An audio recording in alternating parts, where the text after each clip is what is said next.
Hey, what's up everyone? Welcome back to the channel. My name is David, and in today's video, I'll be giving you 10 tips and tricks that you can use on Canva that will help you save time, design more efficiently, and just overall have a better experience. Now, I tried to make sure that the tips I provide in this video are free tips, in a sense that you don't necessarily have to pay for the premium plan and use things like background remover or magic resizer. I tried to make sure that everything that I talk about in this video can be done for free, okay? So if that interests you, then stick around, subscribe, let's get into today's video. Okay everyone, so for tip number 1, we're going to go ahead and use keyboard shortcuts for faster edits. Canva has a bunch of powerful keyboard shortcuts available, and it's very useful that you memorize some of them because it really saves a lot of time. For example, here are some of my favorite. So let's say, for example, I'm designing something and I want to add text. I can just go ahead and press the T button, and we can see right here I have text. If I want to add a shape like a rectangle, I can press R, and we have our rectangle here. If I want to go ahead and add a line, I can press L, and we can see our line shows up here. And then my favorite one is if I want to quickly duplicate something, I can just go ahead and hover over it and press the Option key on Mac or the Alt key on Windows, and then just drag it right there. And we can see that's how you can duplicate different things. So I highly recommend you memorize these shortcuts as they really save a lot of time. Now, once we have these shortcuts memorized, in tip number 2, I want to talk about how you can find hidden layers using Command or Control. So let's say, for example, I take this rectangle and I make it really large. And let me just go ahead and make it in red. And we can see this rectangle now is covering my tiny blue rectangle, all right? And the way that you can go ahead and find whatever layer is behind this is you can just go ahead and hold the Command key on Macs or the Control key on Windows. And then right here, we can see I can just drag whatever is behind and pull it out. Okay, so that's how you can go ahead and find different layers easily when they're behind bigger layers by just pressing Command on Mac or Control on Windows and then dragging it. Now, once we have that completed, the next thing I want to talk about is how you can lock and group elements. So this is a very powerful feature, everyone. So let's say, for example, you want to go ahead and first group this text with this big red rectangle. You can go ahead and select this text along with the rectangle by pressing Shift. So now we have both of these things selected. We can press the group option here. If you can't find that, just go ahead and right click on your keyboard and then go ahead and select group right here, okay? So if I go ahead and do that, now they'll move together wherever I want, and they've been grouped together. Similarly over here, if let's say, for example, I make this really large, and what I want to do now is I want to keep this in place. I can go ahead and lock it. And when I lock it, it basically will not move this text, but I can move everything else around it without changing the overall orientation. Okay, so that's tip number 3, is to use the group and lock features to really make sure that the different things on your canvas are in the correct position. Now for tip number 4, I want to talk about how we can edit our images using outlines, shadows, and framing. So if I scroll down over here to my image, the first thing I want to talk about here are some of the very basic editing tools. So here, you can go ahead and use the transparency tool to make it less transparent or more transparent. You can flip your image horizontally or vertically. These are all very self-explanatory tools. What I did want to spend some time on here is how you can use tools like outline and shadow. So if I go here and press the edit option and select the shadows option right here, if I go ahead and select outline, we can see there's a black outline now around my face, and I can go ahead and change the color to, let's say, white. I can change the size, so I can make it bigger or smaller. And then I can even change the intensity. So I really like to use this feature on things like my thumbnails to really make my face or image stand out to whoever is looking at my thumbnail. Okay, so that's something that you can do. And similarly, I also like using this glow feature. So over here, it's the exact same stuff. I can go ahead and increase the glow size. I can change the color to, let's say, black. And then I can go ahead and change the blur amount also. So you can see that these are ways that your image really stands out.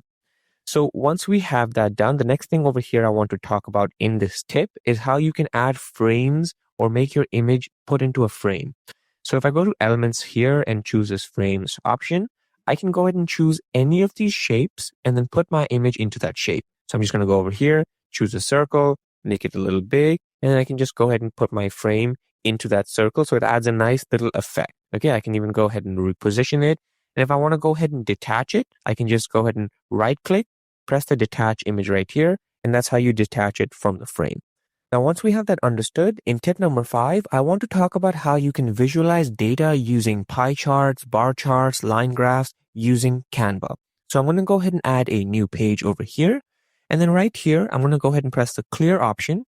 And then over here, I'm just going to go ahead and put in chart. And we can see these are the different charts we can go ahead and add.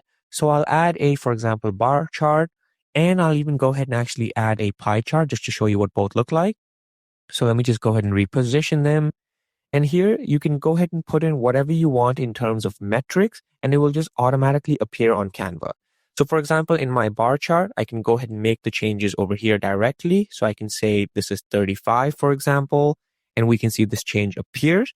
I can go to settings. I can make sure that my data is labeled. So each of these different columns are labeled. I can go ahead and actually hide the grid lines. I can replace them.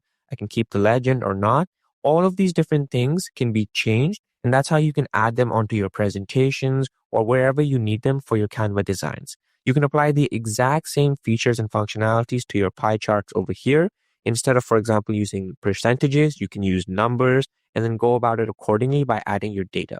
Okay, so always use this stuff, guys. It's very, very cool. And you can make all of the changes to the color scheme right over here. So if I want it to be red, for example, I can do that. And similarly here, I can make any change directly onto Canva. So that's tip number 5. Now for tip number 6, I'll show you how you can go ahead and upload your PDFs directly to Canva and then edit them in Canva and then re-download them once they're edited. So I'm going to go ahead and upload a dummy PDF right here. And once I have it uploaded, I'll show you how you can directly in Canva edit it. So we can see right here, I have my Canva PDF tutorial. I'm just going to go ahead and click it. So this is my PDF right here that I've created. So I can go ahead and make any change over here that I want. So let's say, for example, I want to change this text to saying, this is my updated PDF. I can go ahead and put that. Let me go ahead and actually make this in red. So now that I've made this change over here, I can now use this new PDF. I can download it by pressing the share option, downloading it, and then saving it as a PDF right here. And that's how you can go ahead and make any changes you want directly on Canva. You never have to use any shady custom PDF editor. You can just do it in this platform. So I'm just going to go ahead and download it myself right here. And then I'll show you what it looks like once I have it completed. So just give it a second while it loads. And we can see right here, this is my PDF I've created with the text now updated in terms of how I changed it. So that's really cool. So once we have that completed, I'm just going to go back to Canva over here and then go ahead and talk about tip number 7, which is to use Canva's position tool to help you identify exactly what layers exist in your design and how you can reposition them without breaking your design. So to show you this, let me go back up over here. So we can see that we have this design created. We have a bunch of different things like, for example, our text, these lines right here, this graphic, image, background, and the subscribe button. Now, if I want to figure out exactly what layers there are, I can just go ahead and select the entire thing, press position, and then over here, we can see all of the different layers available to me. And over here, you can go ahead and pick exactly what layers you want to choose very easily. So if I want to go ahead and choose, for example, these first 5 layers, I can press Shift, select them all, and then move them just like that. Okay, so that's why this position tool is very helpful. Similarly, over here, you can go ahead and select a particular one. Let's say, for example, I want to choose this person right here. I can move it wherever I want. And then you can even go ahead and make a bunch of changes here like delete, detach, layer, group, whatever you want can all be easily accessible without breaking your design through the position tool. Now, once we have that understood, in tip number 8, I'm going to show you how you can create presentations, record your screens directly using Canva. So let's go ahead and do that right here by pressing these 3 lines over here, pressing create a design, selecting video, and then choosing whatever template you want. Once you have your video selected, we're going to go ahead and press the upload option and select record yourself. So once we press that, we'll be directed to a page that looks kind of like this. If you don't see this, just press the setting option right here. Choose which of the 3 options you want to record, your camera, camera and screen, or screen. If I go ahead and select screen, for example, then my camera will be automatically disabled and so will my microphone.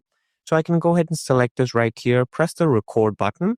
When we do that, basically Canva will give you a countdown and it will start recording. As we can see right now, it's recording this particular screen. If I go ahead and change tabs to, for example, this Google tab, it should be able to record this and I'll be able to see it on Canva.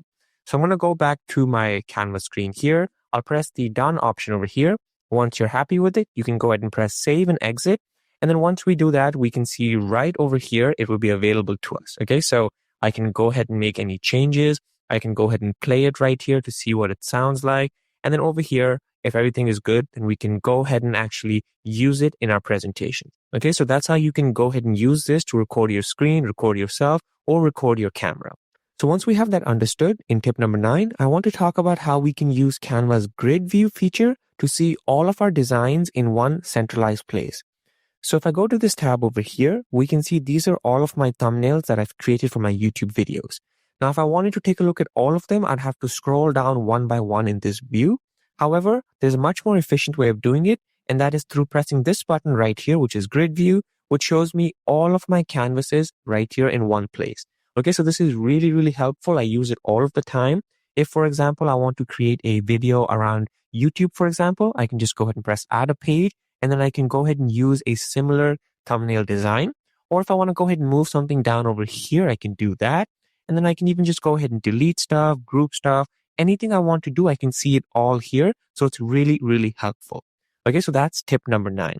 Now, the final tip is to use Canva's color palette generator to figure out any colors in any image. We can see right here for this image, these are all of the colors it's showing me. So I'm going to go ahead and upload an image myself. I'm going to upload the McDonald's logo. And when I do that, we can see right here, it's giving me all of the colors it thinks is in this particular image. So you can do this for any image on the internet, get the idea of what the color scheme is, and then be inspired to use it in your own design. And this is completely free to use using Canva's color palette generator. So on that note, everyone, that's pretty much it for this video. I hope you enjoyed it. If you did, then go ahead and press the like button and share it with your friends. And if you're interested in more free content like this, then consider subscribing to the channel. On that note, I look forward to seeing you in the next video. Bye for now.